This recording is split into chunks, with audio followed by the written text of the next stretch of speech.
کعب بن عیاض سے روایت ہے کہ رسول صلی اللہ علیہ وسلم سے سنا کہ آپ ارشاد فرماتے تھے کہ ہر امت کے لیے کوئی خاص آزمائش ہوتی ہے اور میری امت کی خاص آزمائش مال ہے۔ ترمذی۔ مطلب یہ ہے کہ میری پیغمبری کے دور میں جو اب سے لے کر قیامت تک کا زمانہ ہے، مال و دولت کی ایسی اہمیت ہوگی اور اس کی ہوس اتنی بڑھتی جائے گی کہ وہی اس امت کے لیے سب سے بڑا فتنہ ہوگا۔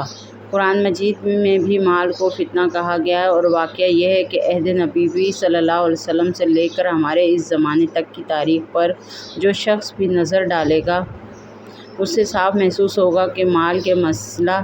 کی اہمیت اور دولت کی ہوس برابر بڑھتی رہی ہے اور بڑھتی ہی جا رہی ہے، اور بلا شبہ یہی اس کا سب سے بڑا فتنہ ہے جس نے بے شمار بندوں کو خدا کی بغاوت اور نافرمانی کے راستے پر ڈال کر اصل سعادت سے محروم کر دیا ہے۔ بلکہ اب تو نوبت یہاں تک پہنچ چکی ہے کہ خدا بیزاری اور خدا دشمنی کے علمدار بھی دولت اور معاش ہی کے مسئلے کے پیٹھ پر سوار ہو کر اپنی دجالی خیالات دنیا میں پھیلاتے ہیں۔